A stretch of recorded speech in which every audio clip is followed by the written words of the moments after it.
Okay, let's jump right in.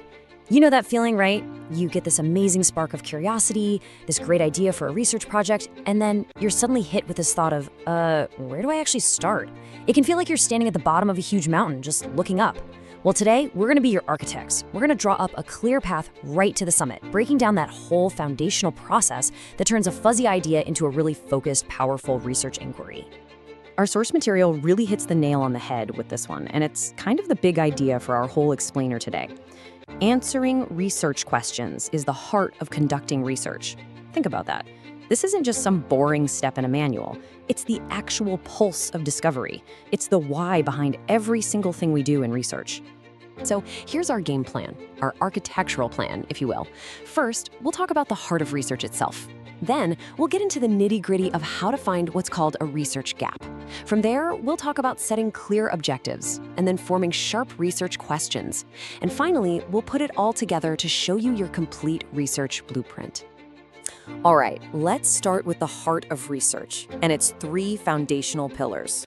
Before you can even think about laying a single brick or drawing up plans, you have to prep the ground. This is that absolutely essential groundwork. Now, the really crucial thing to see here is the order. It is a super clear, logical progression. Step 1, you identify the gap. Step 2, you set your objectives. And then, and only then, Step 3, you form your questions. Seriously, following this sequence is what gives a research project its strength and its clarity right from the very beginning. So how do we actually start building this foundation? Well, it all begins with finding our territory. This is what we mean by finding the research gap. And try to think of it not as a problem or something that's missing, but more like this exciting, uncharted land just waiting for you to explore. So what is a research gap exactly?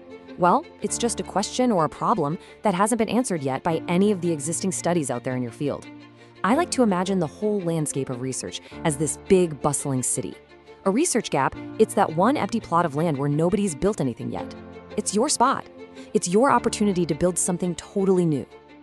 Okay, so you've found your empty plot of land. You've staked your claim. The next logical question is, what are you going to build there? And that brings us to setting research objectives. This part is all about deciding what to build, moving from just finding a space to actually declaring what you plan to do with it. Your research objectives are basically the broad statements of what you're trying to achieve. They set the overall goal and the direction for your whole study. So, going back to our building metaphor, is your goal to build a massive skyscraper or maybe a quiet public library? Or is it a cozy little house? Your objective is that high-level vision. And now we get to the really, really critical part. We've got the land, we've got the vision, but now we need the detailed plans. This is where we start forming research questions, or as I like to call it, drawing the blueprint. This is where we finally get super specific. And this shows the difference perfectly. An objective, that's your broad statement of intent. Something like to investigate. It's your destination. A research question, though, is the specific inquiry you need to answer to actually get there. It's more like, what is the effect of? That's your turn-by-turn navigation on the map. You absolutely need both, but they do very different jobs. Let's make this real. Here's a perfect example of a broad objective: to understand the impact of a 4-day workweek on employee well-being.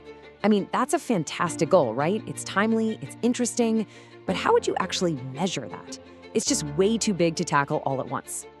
And this is how we do it. We break that huge objective down into sharp, specific, answerable questions.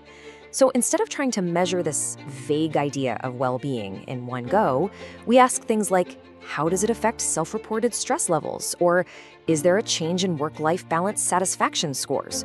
Or what's the impact on the number of sick days taken per employee? You see, each one of these is a specific, measurable piece of the puzzle. These are your blueprints. Okay, let's bring it all together now and look at your research blueprint, the complete foundation. We've laid out all the individual pieces, and now we're going to see exactly how they lock together to create something strong. And here it is. This is the key takeaway for today.